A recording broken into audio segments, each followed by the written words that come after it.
Twin from Twin Empire and the Bearded Podcast. But it's now the off season for the 49ers. But I mean, we're going to talk about all of it. But first, let's hit the music.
Once again, it is Peter Lucas. I got with me today, Twin. This is the Niner Fanatic Podcast. And before we get it started, make sure that you give this show a like. Make sure that you give me a subscribe. Make sure that you give Twin Empire a subscribe.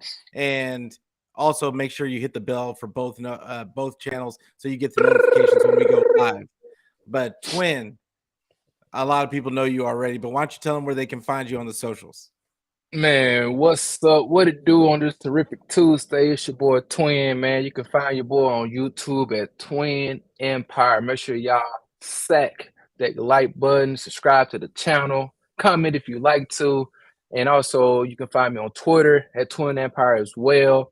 Hit your boy up. Make sure you give me a follow. I make sure I follow you back, man. You can hear me talking about the 49ers and a plethora of miscellaneous things as well. So, what's good to everybody out there.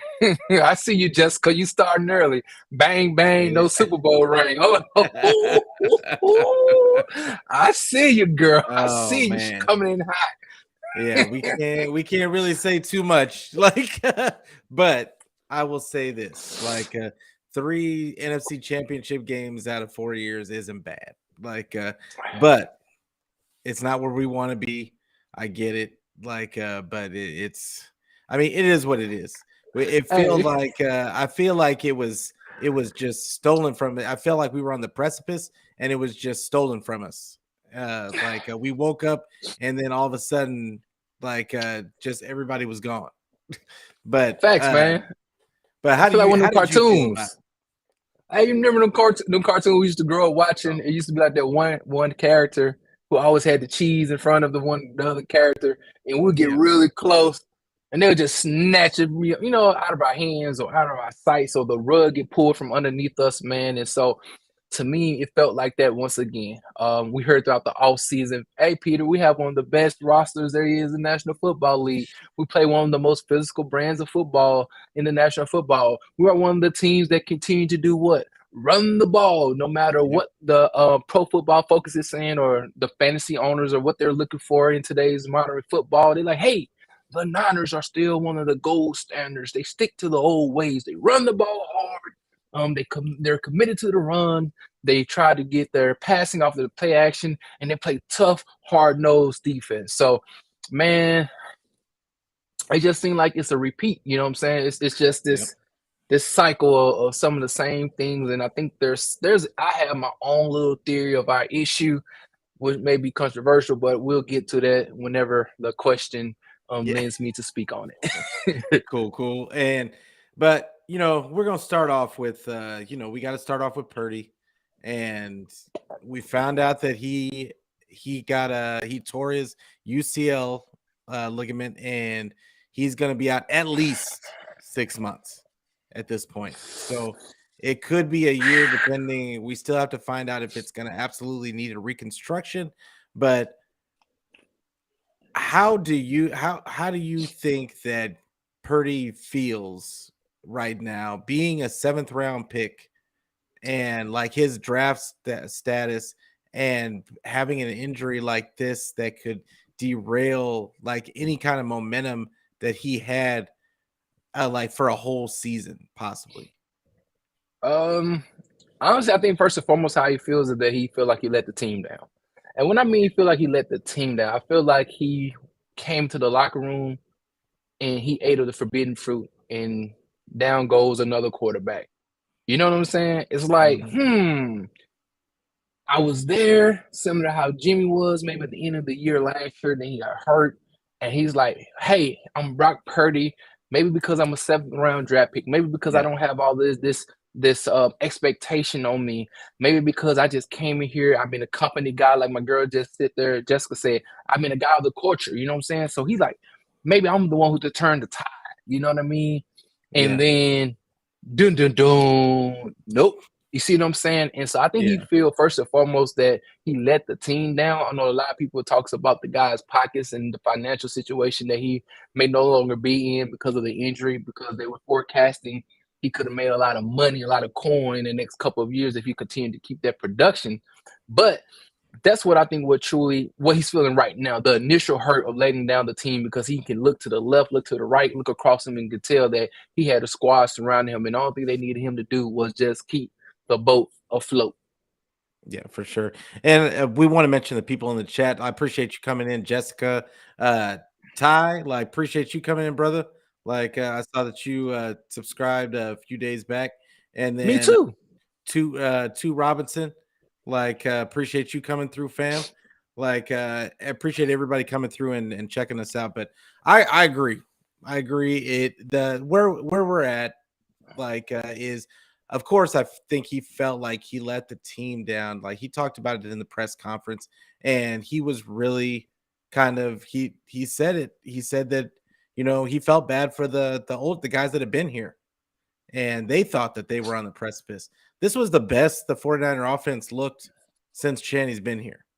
And for it to just kind of be snatched away like that was when you had so much hope. It had to kill some of those vets, because they had been so close so many times, and then once again it just kind of got the rug pulled out from underneath them. Uh, but yeah, it's sad.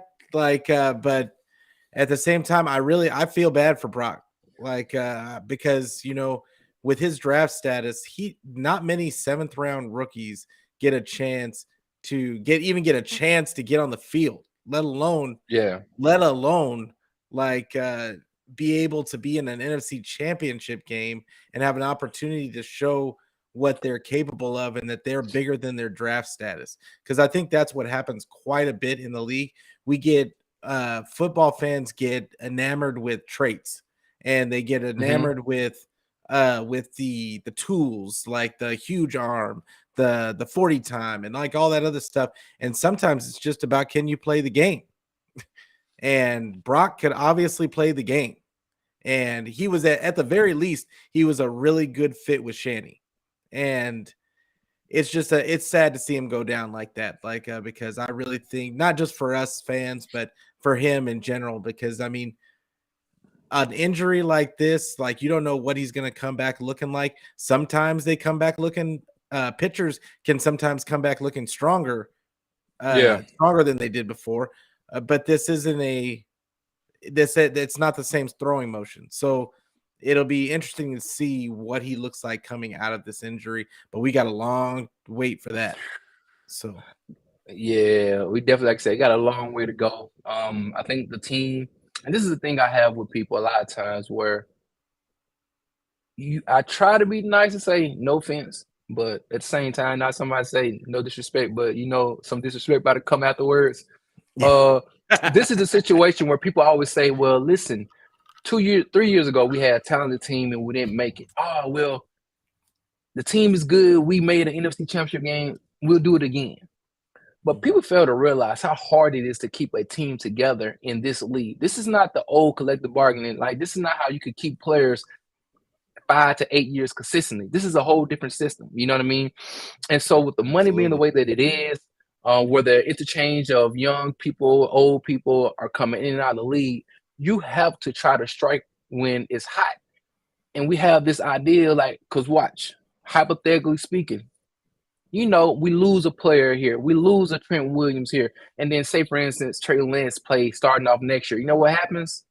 Oh, hey, when he's getting pressure on the blind side, why he doesn't seem as comfortable as Brock Purdy? But Yeah. Brock Purdy had one of the best left tackles of all time. But now people are going to what? Nullify that because there's already a certain type of, certain things going on about the person as it is as a quarterback. And so these things begin to happen, or you lose some key players on defense. Those things begin to say, well, why isn't the defense playing as good? Well, when you had the players as far as health wise there, you had the depth there, and you didn't succeed. Every year you got to pay this person, you lose another individual that shows some type of characteristic that another team says, instead of you being the sixth man in rotation, come to my team, you'll be the what? The second man on rotation. And so when you don't capitalize on these opportunities and pieces start to fall apart away from you, and you may miss on some draft picks, or you just don't have a good look this year with injuries. Nick Bosa didn't get hurt. You know what I mean? Or somebody, Fred Warner almost got, like, we all was like holding our collective breath. I was like, oh Lord, you see what I'm saying? Because he was dependable. Yeah. Him not getting hurt this year, but who's to say next year? You know what I mean? Then people are like, well, what's going on now? And so these are things that when you do have the opportunity to succeed, this is when you got to. That's why I always call like Michael Jordan the GOAT, because whenever he got the chance to win it, he won. Fail, but he won. But yeah, didn't mean to get long-winded on you. But I'm just trying to tie in certain things because people got to realize this is hard to keep a team as talented as this is. And we talked about this earlier this year when we was critiquing our team against maybe some lower opponents. And I heard a lot of people always get mad in the spaces and say, I'm not a fan, or they'll say, Pete, you tripping when you say, hey, we did this against a team that's not as talented. Yeah. And like, well, we just got a W. A W is W. You say that now, but when you play against the cream of the crop, it's the small, minutia things, little things that be emphasized that you sit there and say, oh, don't worry about we winning. Oh, don't worry about we winning. Yeah, we winning. You are beating who you're supposed to be. But when you play against them certain teams, man, that stuff is amplified, Yeah. And we all said it before the game that this game was going to come down to who blinks first, who makes that big mistake, what big thing happened, because there was no margin for error. Both teams are great. Nobody made it. Neither one of those teams made it there by accident. Like they were both very good teams. So we knew that the 49ers were going to have to execute. And as soon as Purdy went down, that was a wrap, because you can't all of a sudden you go from you needing it to be like perfect to all of a sudden it just went doom. Like and there's no, now you got Josh Johnson, somebody that's pretty much off the street. And even though he knew knows the offense and all that kind of stuff, he has no reps with anybody, doesn't like, couldn't even get the play in. He couldn't even get the play in a lot. But see, I don't mean to cut you off, but we've seen this issue last week, us not getting the playoff, and we've seen this in Seattle having trouble getting the play in the first half. I don't know if you remember that. There were several plays in the first half against Seattle that we looked at. We had a penalty in the second quarter, and we had to call a timeout. I remember tweeting, hey guys, this can be an issue. We need to make sure we show up, because Kyle has those long, lengthy plays. And that pressure, I'll tell you, look, that pressure is something else. And this is where, don't hurt me, people. Don't hurt me, man. But this is what happens, man. You got to make sure that you got to keep it. I call it, the acronym is a KISS. Keep it simple and sweet. You know what I mean? Like, I saw that. I was like, oh, Lord. Once those penalties start coming, you got a team like the Eagles that can pin your ears back and don't got to worry about passing game. Yeah, but this is the thing. And somebody had said earlier, that Shanahan failed Purdy and the team. And this was one of those situations where I have no problem criticizing Shanahan. Like I did it all throughout the season. And because he doesn't necessarily do things the way that I would do them. I think that sometimes he doesn't take the obvious thing that you should do. But I think in this situation, this was a fluke. This was a fluke injury. And I get what people are saying, that he had a tight end blocking Hassan Reddick. Reddick. But this is the thing. They had run that play they had run that play a whole bunch of times before that. With who though? Well, I know, but I mean they haven't been playing bad defenses. But not defense with 74 sacks though. I get it. But you're not gonna go away with from what works, because, and this is the thing to think about also. How many times did he call those plays and Brock just spun away from the pressure? This was one of the few times where he didn't even see the pressure coming. And but most of the time, because it was play action, he had his back to the play. But I mean, you got to call the protection though, right? So you got, as if I'm the quarterback, right? And I know I just called play action, and my body's going to be turned to the number 2 sack sack leader in the NFL. I got to put that in my mind, because I know he's jumping off the ball, and I know I should know my pass pro, right? My pass pro should tell me that I have McGlinchey, but then I got 2 tight ends over there, and Croft and Tyler Croft is guarding Hassan Reddick, who is a speed rusher, not a power rusher, but a speed. Mm-hmm. And so when I saw that play, I looked and I was like, oh crap, because this is the only thing I saw really was when you saw the play action. I don't know, you probably just seen it, where Brandon Ayuk, where he waited to BA was like opened up his shoulder, but BA had him at the top of the route. He was going here and he was already wide open. And in my brain, I saw it and I was like, he's waiting. Nah, because you kind of nervous at the same time, because you don't want to make that mistake, right, Pete? So I think he was looking, was like, I want to make sure he's open. And there was a play 2 weeks ago where he threw the ball to Brandon Ayuk, and the commentary said this. He said, hey, Brock waited too long. You remember that pass he threw it towards, it was a post route? Yeah, and he threw it underneath. It's not the first time that he's waited a little bit too long. He tends to wait a click too long. I mean, but that's my point though, is that it's not necessarily all Kyle's fault like that. I mean, Brock's got some of that blame too, and it is what it is. It's football. They had to hit him in the exact perfect spot to hit the nerve to get the to rip out his UCL. So a lot of things had to happen for that exact injury to happen right at that moment. Like so I just shy away from completely blaming Kyle. Now, if we talking Trey Lance, yes, I blame Kyle for Trey Lance getting hurt. Like because in my mind, you don't run your franchise quarterback, or I put that in heavy quotation marks because I don't believe in that term, franchise quarterback.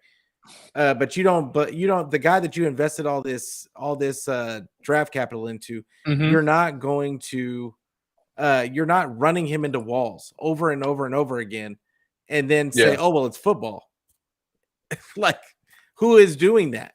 Who is really doing that? So like in that situation, I would blame Kyle. Do you blame Kyle for the Jimmy injury? I don't think anybody blames Kyle for the Jimmy injury. I don't blame Kyle for the Jimmy injury. I do blame Kyle in the front office for this. I think you said something earlier about, I don't believe in a franchise quarterback. So I can get how some people say that, but I also realize, say, Trevor Lawrence, what would you consider him? You think he's a franchise quarterback? Or would you, or a placeholder? I'm not sure. How would you categorize him or title him? This is the thing. There is only maybe 2 quarterbacks in the league that you could call a franchise quarterback, a guy that you can throw the ball 40 to 50 times on a regular basis and it'd be fine. Like it'd be fine on any given game. Everybody else needs help. Okay. Everybody else needs help. So like Justin Herbert needs help. Josh Allen needs help. Trevor Lawrence definitely needs help. Like so I know that's ever since Brady came through and started, and New England came up with that offense to make the passing game an extension of the run game. And they started throwing the ball 40 to 50 times a game. Ever since then, every team has been looking for that type of quarterback to do that. And it's just not a thing. It's not a thing. You're going to go wrong. How would you rebrand it? Let's say, I would just put it like say, that. How would you rebrand your it? quarterback. Your quarterback. Because that's what they are. They're quarterback. They weren't calling Elway and all those guys the franchise quarterback at the time. They were just, hey, it's Joe Montana. Like or it's Dan Marino. Like, I just don't believe in the term franchise because they try to make it seem like a lot of these teams give up on quarterbacks because they can't throw the ball 40 and 50 times. Dak is I heard somebody mention Dak earlier. He is a perfect example. He needs help. He needs a running game. He needs them to run the game and have a running game and build off of play action. He needs that. Yeah. And do they always do that? No. They drop him back, have him throwing the ball 40, 50 times, and then when he throws 2 or 3 interceptions, we sit here and blame Dak. Well, maybe that's your coach's fault that he put you in that position. And isn't recognizing your strengths and weaknesses, because at a certain point, you've invested this draft capital in this person. You have to figure out a way to make him look good. It don't matter. Okay, now, whoa. Now, see, that's where I'm trying to get to far as how do we frame this position? The quarterback in the NFL is one of the biggest positions there is. We know with our team, we have there's a bundle of things when it comes to our QB room. And this is where I feel like the 49ers is probably getting this bad luck from. Shoot me in the comments if you want to. But I think because we have been so indecisive with our quarterback situation, where we haven't been committed at all to one. Even when we signed Jimmy, we were still looking for other options. I believe most teams don't do that. And I think because at the most important positions, we have not gave this individual the room to relax and feel as if this is his team. I don't care what other pieces we put around us. Say, for instance, Jalen Hurts. Even though it was Carson Wentz's team not too long ago, and they had the Gardner Minshew for a little bit, when they saw Jalen Hurts, they said, guess what, my guy? They traded away Gardner Minshew, who was actually a pretty good, productive quarterback. If you look at his stats, it wasn't bad. He was actually pretty good for that team over there in Jacksonville before he went to Philadelphia. Neither here or there. But they wanted him to know, hey, guy, I'm cutting everybody else out like a coupon. You are my guy. Trevor Lawrence. They gave away the other individuals, and they say, "Know what? You are my guy." Whether it's Patrick Mahomes, these quarterbacks, even with Justin Herbert. Hey, Tyrod Taylor, I know we punctured your lungs, but guess what, my guy? See you later. They made sure that these individuals, as a quarterback, maybe even not the franchise, but if you want to build into being a franchise quarterback, I don't want you to worry about nothing. I want the radio hosts. I want the beat writers. I want the casual fan. I want the diehard fan. I want whoever to know that when they say who is the quarterback, no matter what it is who? Trevor Lawrence, Justin Herbert, Patrick Mahomes, Jalen Hurts. It wasn't none of this chatter on the outside. They eliminated all of those things. What the 49ers don't do is eliminate all those things. We invite that is true. Everybody to nitpick, to cause confusion.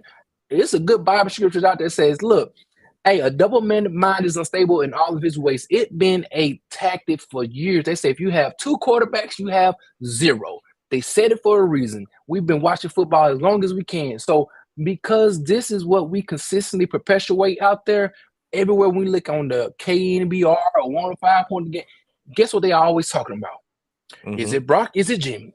I like the way Jimmy play. I don't like the way Trey play. I like the way Brock play. He reminds me of Jimmy, but a little more athletic. I don't like the way Brock play, but he reminds so we have the fights, we have issues in our own camp consistently, and nobody's not going to tell me this is why we got that rabbit foot of injuries, because we play around too much and we're not committed to the best position in football. We're not committed to. So because we're up and down like that, guess what our injuries are doing? Yep.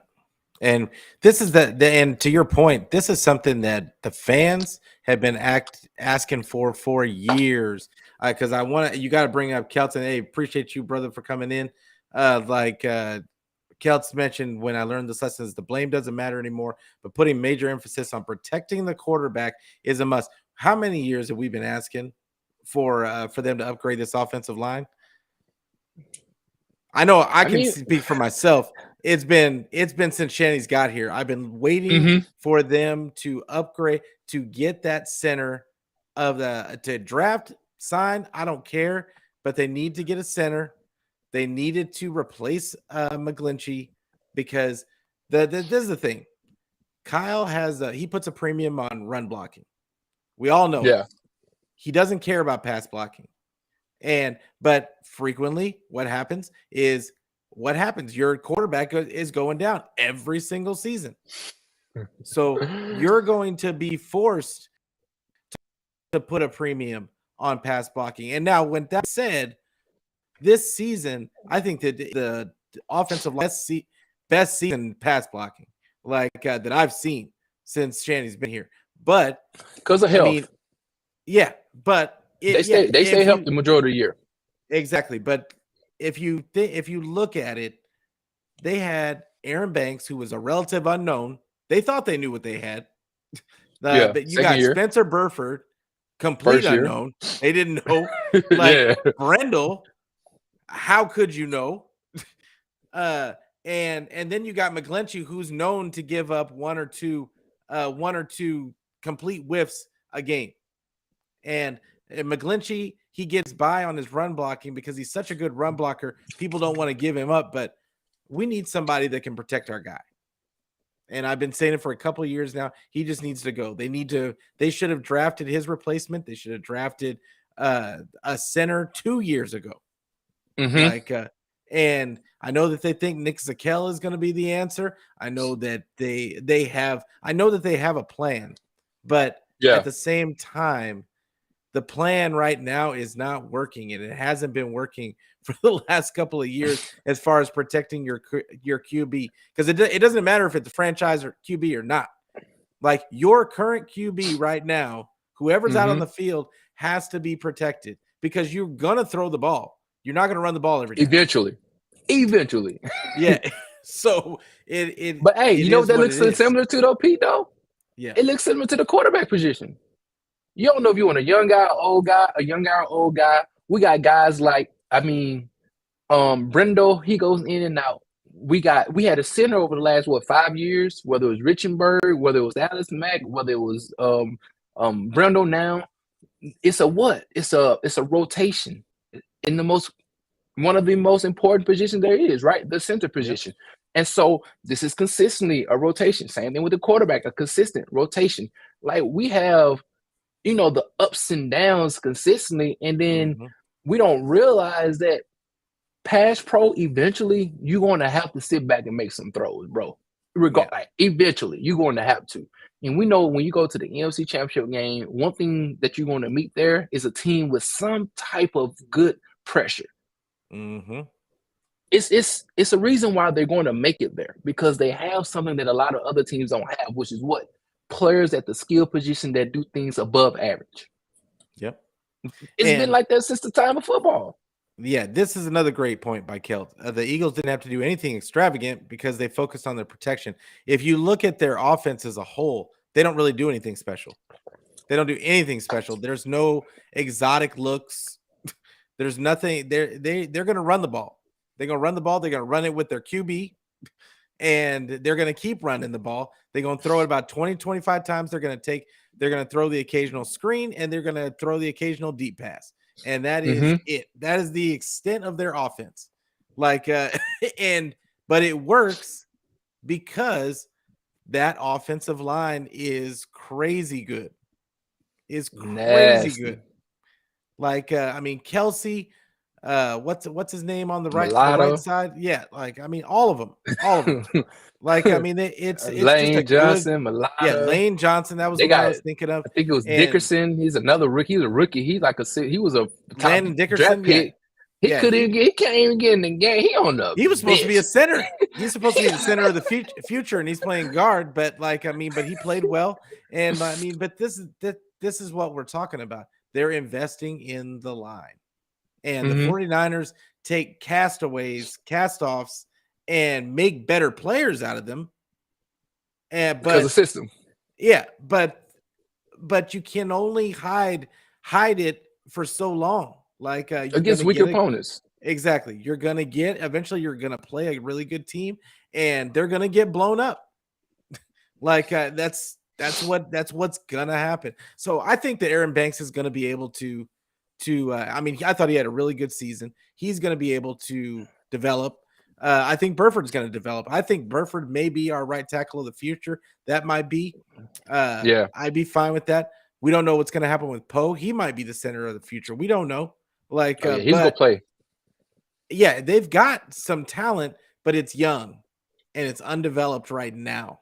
But unfortunately for them right now, you have all these weapons in this Super Bowl caliber team. And you don't have time for those guys to develop. Everybody was worried about Trey developing. How about this offensive line? They're the ones. It's more. I feel like their development is more important than Trey's development. I got a question. Yeah. So now you said we don't have that much time, but it's like every year we say we don't got that much time. Yeah. By the time we actually would have put these guys in from the beginning, they would have accumulated enough time and repetitions to actually be what we're looking for them to be. They're always a year late with everything. They're always a year late. They drafted Nick Zakelj a year later than because I was mocking them to draft a center the year before, just like the year before I was mocking them to draft a right tackle. And then last year I thought they should have drafted a safety. I wanted Jaquan Brisker. I thought they should have traded up and got Jaquan Brisker. And now I'm not saying that I know more than Lynch and all that, because they put together a really good roster. But at the same time, I don't think they always take care of their needs that are right in front of their face. Mm-hmm. And they get masked by, like you said, the scheme. And when it comes down to it, it's just a little, not just not enough. But I'm gonna get off my soapbox. And Kelt says, "Stay up, stay blessed. Appreciate you, brother." But I want to get to this next topic. So Demeco gets his 6-year deal from the Texans. I mean, we knew it was coming. And for sure. I can't say enough how happy I am for him. He deserves it. He put this team last year with Josh Norman and Drake Kirkpatrick, Dante, all these randoms playing corner, and they were still a great defense. And this season, great defense. I mean, he almost flipped the switch. It was almost a completely different defense this year, just because there's so many turnovers compared to the year prior. And he maximizes the talent that's in front of him. And I think that's going to serve him well on the Texans. They're not devoid of talent. They've got some pieces over there. It's going to really depend. It's going to really depend on who they bring in for an offensive. He brings in for an offensive coordinator, what his staff looks like. But I'm sure Stingley Jr. too. Yes, yeah, and he's. I will say Stingley Jr. He gets a bad rap because how good Sauce was. But he's not bad. Sauce, man. It's Sauce. Sauce out here. I mean, Sauce, the first year in, he's what, top 2, top 3? All pro. I think he's already yeah, it's crazy. But yeah, I just think that I think Stingley is a solid player. I just think that for sure, because of his draft status and because of how Sauce played, he gets kind of a bad rap, and because of the team he's on. But yeah, he's going to need a lot of pieces, but I think that he's going to do well because I think he has learned a lot from Kyle and John. As you can say what you want to about Kyle and John, they know how to build a culture, and Yeah, it's so it. I think that he learned that lesson. He knows that he's going into a toxic atmosphere, but hey, we gotta say good luck to Demeco, and we wish you the best because you appreciate you, hell my guy. God knows that you did so much for our team. So Yes, uh man. Thank you, man. Thank you very much, Demeco, because you were the most consistent coach on this team.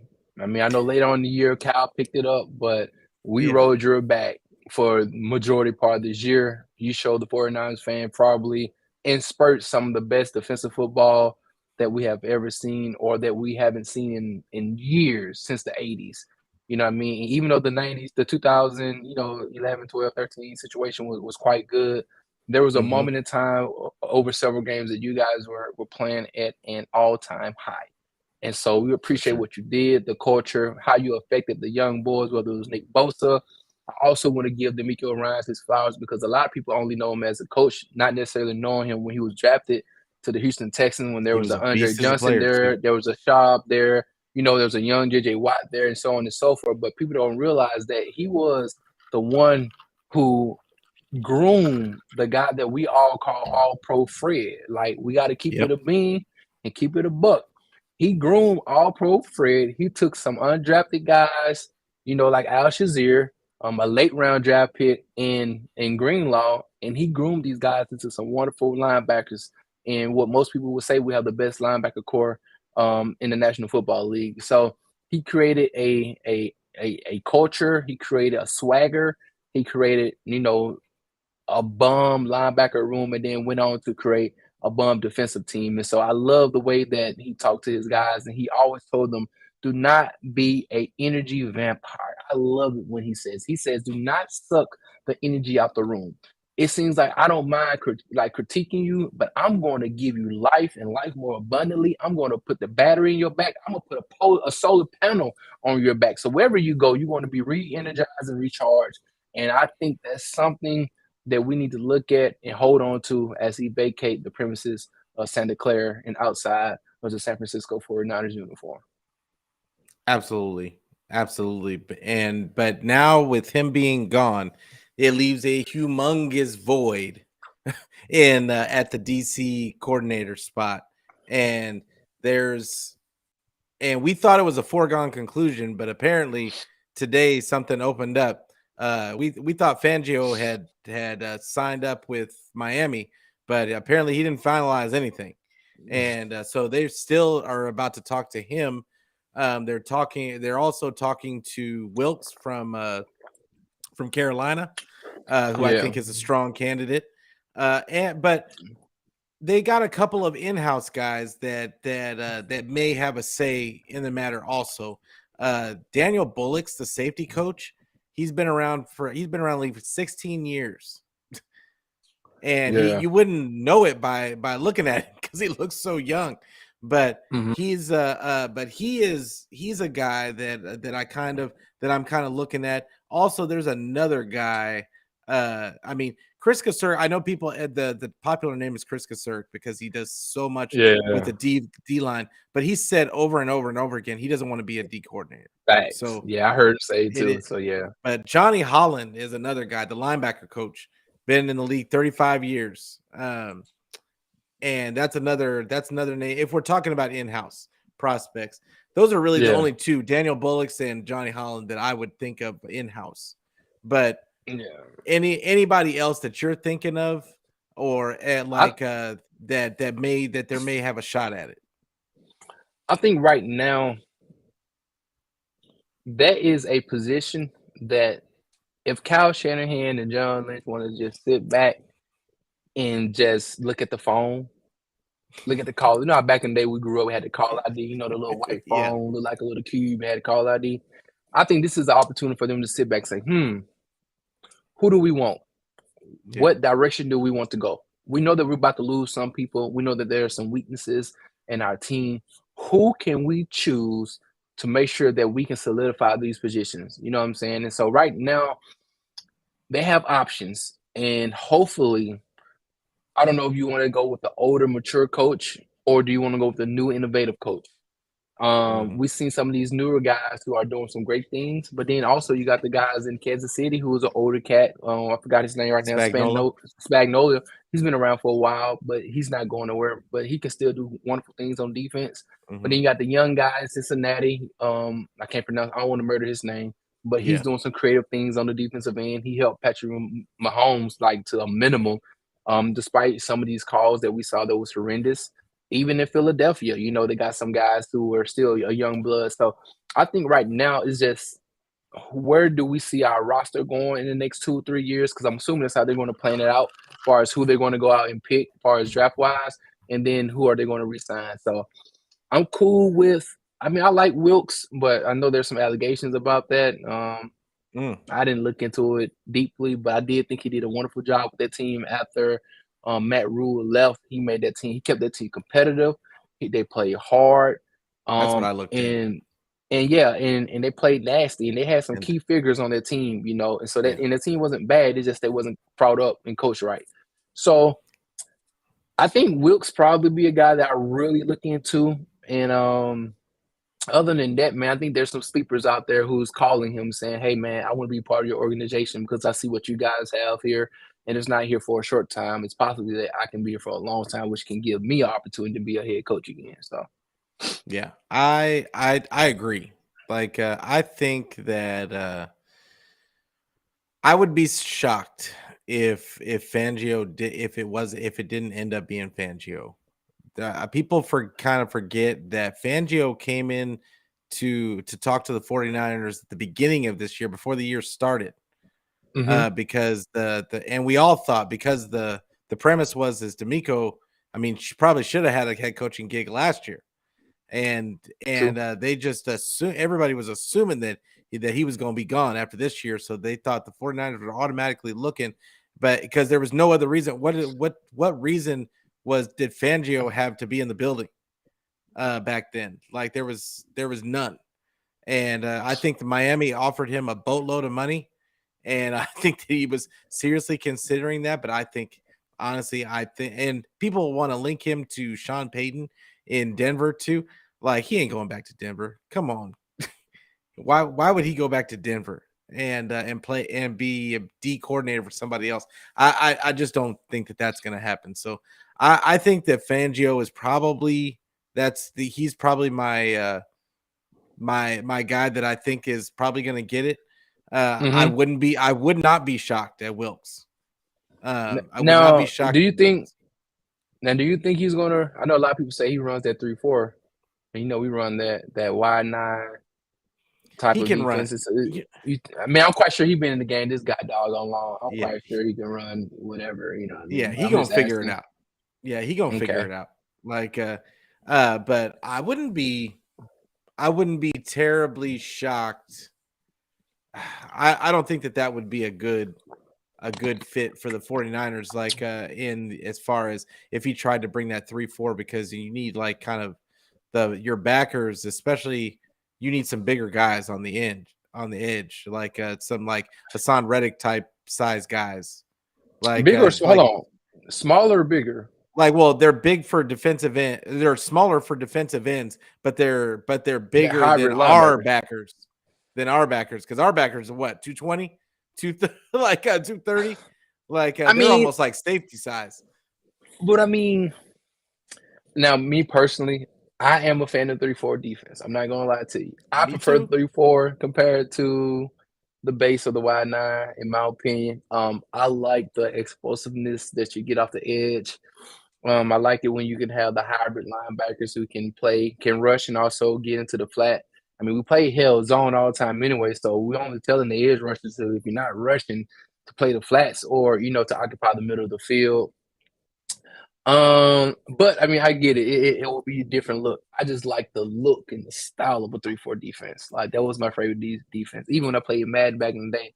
Man, you give me a 3-4 defense concept, man. I turn to Dick LeBeau out here, man. I'm like, I love the 3-4. Let's go. Yeah, I love the 3-4, but I just don't think that we have the pieces to run a 3-4, and like because I mean, but you gonna turn Bosa into a linebacker?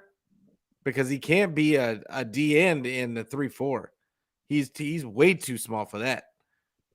Like, I mean, they need to be 300 almost. Like, I to mean, be those are the tackles. I mean, you only it's 3-4. So, I mean, I got you, but I most got one. I can play both on the end. Hey, if Kevin Green, I don't know if people know about Kevin Green. He was yeah, he's like top 5 in sacks, and that he played in 3-4, and he did a wonderful job. but he was He a got linebacker. over. I know you telling me Nick Bosa he hunted what? I mean, he could 200? be as long as you want to bring him in as a linebacker, but then that would mean that you're taking every now and then he's going to go out in coverage, and That's like, fine. I oh mean, when no, he's blitzing, he's blitzing. Look, watch this. When he's blitzing, or like when he's rushing, he's rushing. But I mean, we need to get us a fat hog mog in the middle, 2 fat hog mogs in the middle, man. Oh, 2 big juicy boys. yeah. I mean, I think that if you did bring Fangio and he decided he was going to stick with the 3-4, I think that tells you right away that I would think that Eric Armstead and Kinlaw are no longer in the plans. Like, Hey, I get you. I that's get you. that's my because I don't think you can run a 3-4 with that personnel, the defensive line that we Yeah, have. Like, yeah, so they don't because we take up. don't have a nose tackle on the team We right need a now. fat. We need a fat belly boy. We need somebody who like 5, Yeah, 6'2", 315 pounds. A little thickums out there. yeah. I feel you. I wouldn't mind seeing a 3-4. I just with the team that we have right now, Yeah. it's a lot of construction. Hey, I bet you But Drake Jackson will be in the game. He wouldn't be an active player though if we ran oh 3-4. man, but he I'm just might not. saying. He may not. He may get flashbacks and not want to be a part of that because like he said that he didn't like the way he was being used in SC. So like Well, at least he played. yeah, that's true. That's true. But I think Fangio can figure it out. Like I Yeah, think he can figure it out and like and then but yeah, Wilkes there's a couple of guys out there. I would be shocked if they try to overhaul the system. I think that they're still going to try and run the system that they got yeah. now, which is why I think I mean they may look internal, but I just don't see how you could. I don't know what they're going to do. Either way, Like I don't think we're going to go. We're not going to take a tremendous step back. Though. I do yeah, believe that. No matter who he picked, I know he knows that he has to make sure that situation is in good hands. I believe he's been prepping, like you said. He probably had somebody like he was calling out the other individuals, the linebacker coach or the DB coach, and he kind of yeah, already knew Demeco was gone. So yeah. They had to be preparing for this. So, but all right, let's switch gears into the QB situation because the QB carousel, baby. oh my goodness. Like so now we right back into the thick of it. We Into right the back thick into of the it. thick of it. Into the thick It's of it. we went from Trey being the QB1 and Brock being QB3 and Jimmy just being here for another year like to now Brock to a certain point Brock was QB1 and they said that Trey may get traded and then but then Purdy gets hurt. Now we're back to Trey being QB1 and he's gonna get all the snaps and OTAs and all the other stuff. And everybody wants Jimmy gone. And now we're talking about bringing in Brady. It's Kurt, just it's Captain never Kurt. ending. It's never ending. This Like is a song that never ends. oh, And like it I goes just on and on, my it's just friend. crazy. Like but how do you what do you feel should happen with the All right, with the this is my honest QB God situation? opinion, my truth. I'm gonna stick on. I'm gonna down this hill. This is what we get for not starting Trey Lance 2020, 2000, whatever it's 2021, Thank you. 2022 season. This is our fault. I don't care nobody. Y'all get mad all you want. Say we had a Pro Bowl or Super Bowl ready team. I really don't care. This is what you get. You get hogwash in the mess. Now everybody say he's hadn't played in 3 years, but you didn't want him to play the first year. Now all of a sudden you're trying to say he doesn't have an experience that Brock Purdy had because he was a 4-year starter. So therefore Brock showed some type of poise in the ability to hold himself collectively as a quarterback against these, other teams and so on and so forth. So at the end of the day, if you don't want Trey Lance, the same narrative of why you think he shouldn't be playing is going to just only become higher because he doesn't get reps. Brock Purdy showed things that we all saw that was good. No lie, he did a wonderful job. But then again, you got to realize this. There's something that we have to say for the plethora of individuals that he had around him. Not saying that he didn't do what he needed to do, that he did not lead them guys into victory. But you have a guy in Trey Lance that if you're going to politic him this way, I think you are doing. This is why I think the injuries has happened to us because we don't do things in decency and order when it comes to the quarterback position. If I ask you who's our starting DN, you're going to say Nick Bosa. If I ask you who's our starting Mike linebacker, you're going to say who? Fred Warner. If I ask you who's our starting wide receiver, you're going to say Deebo Samuel. If I ask you who's our starting running back, you're going to say who? Christian McCaffrey. Last year, who? Elijah Mitchell. Like, you see how easy that comes off the tongue? You see how easy that cuts off confusion? But when it comes to the most important position in football where other 30-some-odd teams know who to say, we still don't like this. We're going like this. Yeah.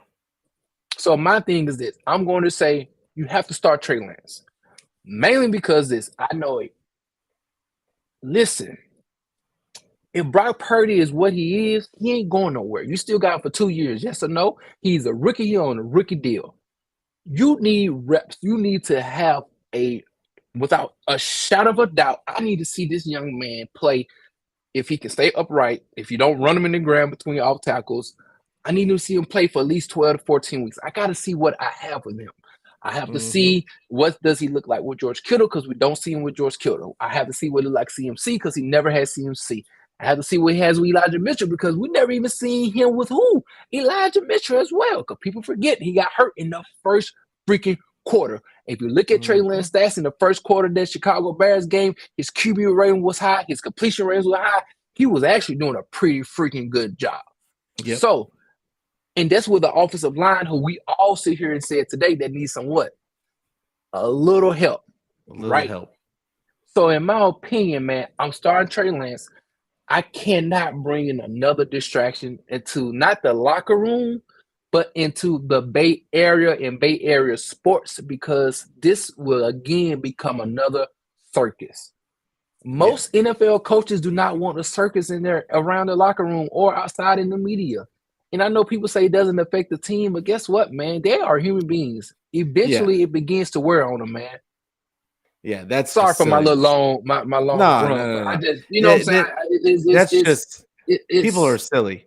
People are just silly with that nonsense. Like, I mean, this is the thing about Trey, and I think Trey is supremely talented. Like, he has huge arm, he has speed. He doesn't necessarily have runner type speed, but this is the thing. He needs this to get for us to get an honest evaluation of what Trey is. He has to get the same game plan as Purdy and Jimmy. Like we can't. What does he need? Like what have we all said that he needs more than anything? It's passing reps. Like, he needs to be able to figure out how to play in that type of environment and be able to make his read, trust in what he sees, and be able to throw with anticipation. That's what he has to build on. And so in order to do that, you can't just give him QB option plays and then bring it back to he's done it 2-3 times, running into walls. He's like his head's spinning because he's gotten hit a few times. And now you're expecting him, okay. Like this with guy with the longest playbook in the NFL right now. We have the longest play calls in the NFL. So like you say, get your bell run, then go out here and read. It's like, can we just get him the same game plan? And this is another point. This is kind of off topic, but I just thought of it right now. Is what is a common denominator? What was Kyle doing in the beginning of the last 3 games that makes no sense, because we were talking about the offensive line, correct? And that we need more pass protection, and that Kyle doesn't value pass protectors. But what was he doing the beginning of the last 3 games? He's passing like in the beginning. He's not running until like well into the game. Yeah, So like 6 if minutes you in. don't value pass protection, like how are you going to make those calls to say, okay, well, even though I know my guys aren't that great at pass protecting, I'm going to throw the play out there anywhere to catch them off guard like that. I mean, it's catching nobody off guard at this point. You've done it 3 games in a row. And then Like also you gotta realize this. I don't mean also the route tree is cut down too. No offense to Brock, but we know we have. Can I ask you a question? How many times have we don't take a number of opportunities down the field? We may take one, maybe 2, but we're not throwing about 30, 35 yards down the field 5 to 6 times if we're throwing about 30 times a game, like most teams will. Yeah. No, I agree. Like and I think that it's multifactorial. In the beginning, Brock was hurling it like down the field, and then you saw the last couple of games he kind of went away from it. Yeah, he kind of went away from it. I don't know if it was Kyle that kind of reeled him back in, but Conservative you saw Kyle that pokes his head out again. like it could have been like but yeah, I just want to see Trey get an honest opportunity to be a quarterback and not to be a fullback. Like I know that everybody's like, oh well, Kyle knows that he's not ready. That's why he's running him. Okay, well he's never gonna get ready. He's never gonna get ready. Can you tell me? I want to know this. I watched football like you. I've seen Purdy miss open people. Yeah. And on 10-yard routes, flat routes, I've seen him miss it. It's okay. I've seen Patrick Mahomes miss several. It's okay. Why is it all of a sudden when Trey missed one, it's like only he is the only quarterback in the NFL that missed these routes? But I've seen Trey hit a lot of, like he has progressively gotten better to me. Yeah. But it's like his misses are amplified. But when the first game that Brock Purdy played, he missed Brandon Ayuk on the wide open pass. It's like, oh well, y'all don't got nothing to say about that. They do, but that with every like with a quarterback that they've already deemed is not going to be good. Like this is the thing about the media. Like the media picks who they have their chosen ones, and if they think that you're if you're not one of their chosen ones, then everything that you do well is a fluke. And like everything that you don't do well is, oh my God, I can't believe he missed that. Like but if you're one of their chosen ones, like Peyton or Patrick Mahomes or Brady or whoever, like Trevor Lawrence. I've seen Trevor Lawrence miss a whole bunch of easy throws. If he makes it, it's like, oh my God, what a throw. That's why you draft a guy in the first round. And like and when he misses, oh well, the offensive line wasn't really blocking that well on that one. Like, no, he didn't run top of his route properly. He didn't chop down the receiver. Like it's so obvious, and to the point to where sometimes I just turn the sound off when they start talking. Like in the 49er game this past week, I had to turn the sound off because I couldn't deal with whoever that crew was. I couldn't deal with them. Like because they were just saying a bunch of stuff because they had to get through the game, but it was just nonsense. But it is what it is. Like I'm hoping that Trey comes out. He sat behind Jimmy. He saw what not to do in certain situations. Now he's gotten a chance to really have his job threatened by Brock Purdy and coming in and seeing what it should look like. This is what it should look like. And or is it though? Well, you can't argue with 33 points. No. I'm fine with 33 points a game.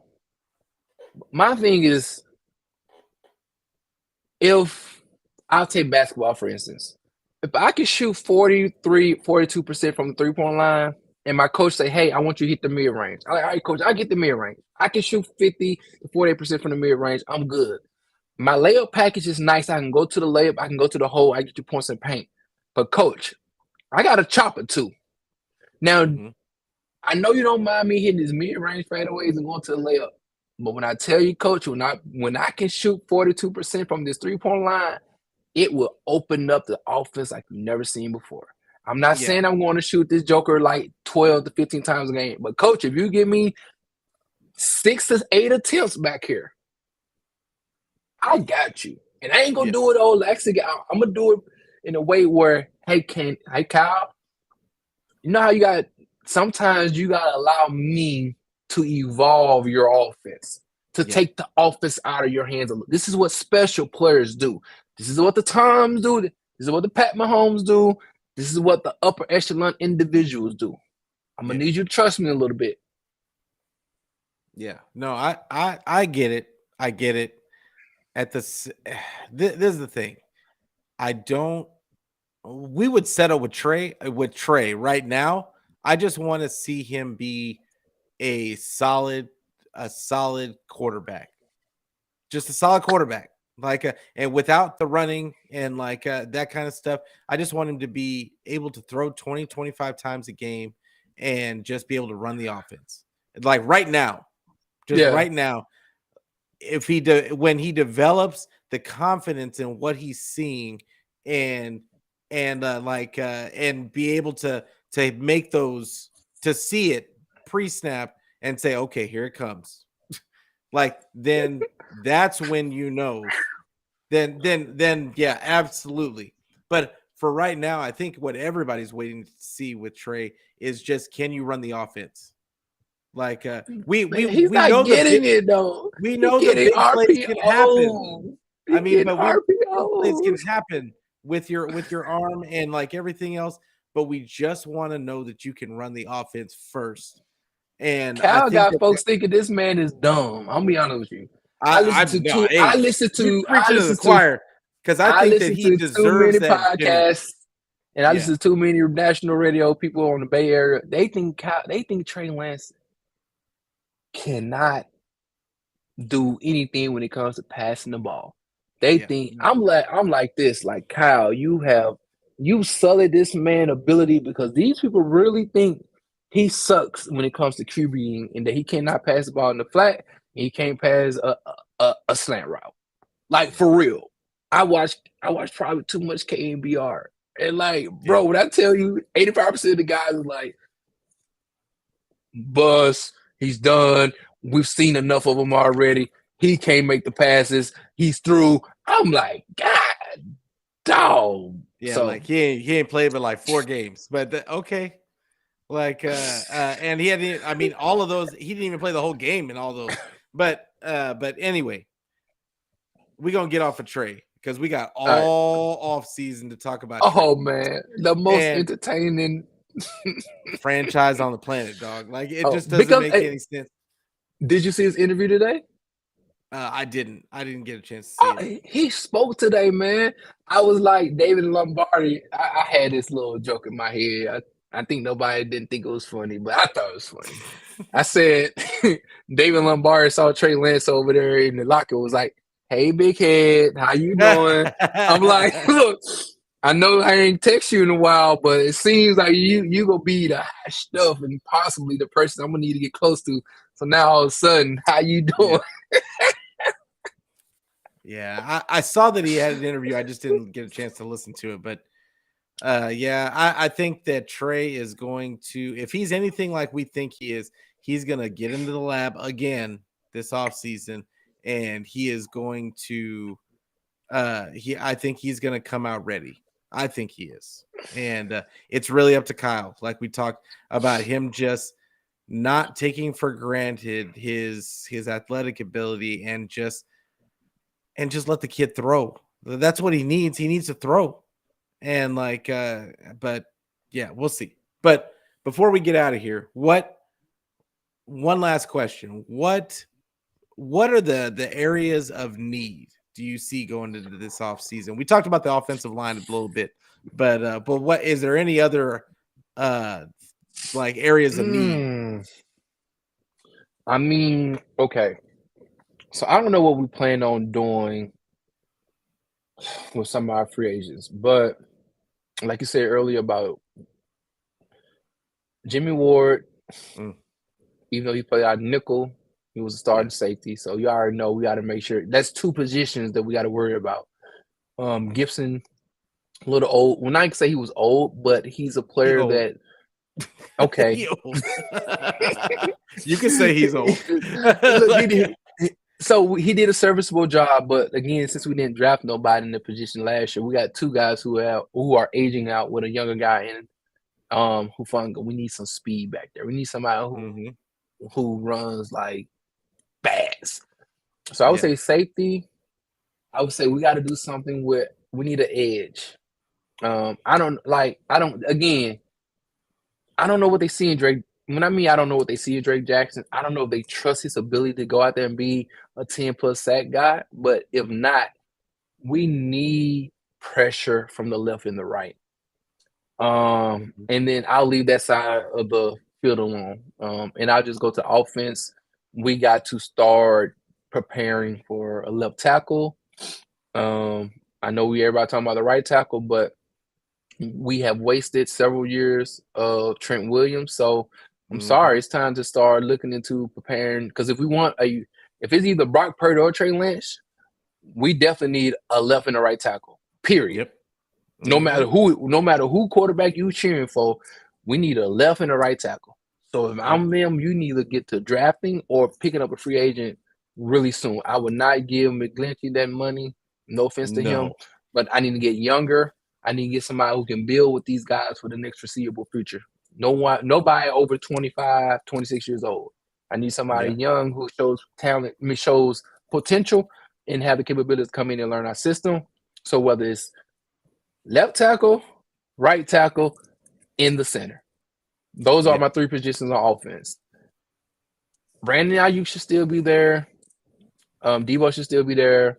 Elijah should still be there. CMC should still be there. Mason should still be there. TDP should still be there. So, like, offensively, those other positions are good. Maybe draft or pick up a free agent as far as a third wide receiver later on. But in need, I'd rather those three be first. Left tackle, right tackle, and center. And then left tackle, right tackle, center, edge rusher, in the safety on the back end. I'm good with Yeah. corner. I think I think our corners should be all right, in my opinion. Lenore, we still got Chavez Ward, we still got Emery Thomas, we still got Womack, we still got Kawez Watkins. I mean, whoever the dude name, I can't. Quantrez Knight. Contreras Knight, like we still got other guys I think can pick in and play over there. Yeah. I will go with safety is my number one because I think that Ward is gone. I don't think he's coming back. I think that it would be smart of them to hold on to Tayshaun Gibson because he's not going to command too much. I don't think there's going to be a lot because of his age. I don't think that there's going to be too much of a demand for him. And then I think that they draft a guy. Like they have to draft a guy to develop behind him because I don't think that they want to go out there with a rookie or unless they want to go out and sign somebody. I don't know who's available. I haven't looked to see who's going to be available, but yeah. So I would safety is my number one. Number two is right tackle.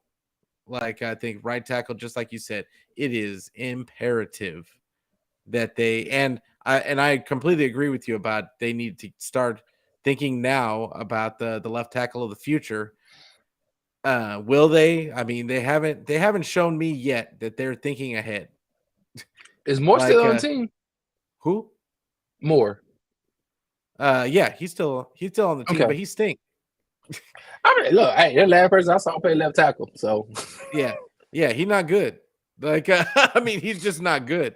And hopefully they got he's some doing his guys work. that are just they got guys that are just serviceable. But if we're talking, but that's what we're talking about is they need to upgrade the pass protection. They're For serviceable sure. in the scheme. They're serviceable in this scheme. Like if when it comes down to it, and your quarterback just has to drop back, like they're gonna get killed, and that's what we see more often than not. So I just yeah, I think right tackle for sure. If they can find a center, great. A center to like if Nick Zakel is the answer, then great. But in my opinion, I think he's too tall to be a center. A center, he's like 6'5". Like, like I wouldn't mind them trying Poe He there. might be your right tackle though. I mean, it could be. Burford could be the right tackle too, and like and it'll moves the just be Kale into a interesting. guard. That could be, like He young though. That's what you want though. They young. Those two are big. They're big. Banks ain't that big, but he's stouty.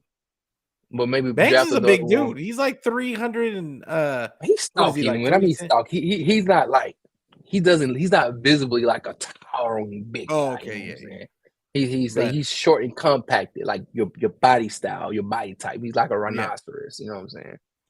But yeah, I think that I don't care how they do it. I need offensive line. I need some better offensive linemen, like however it looks, and and then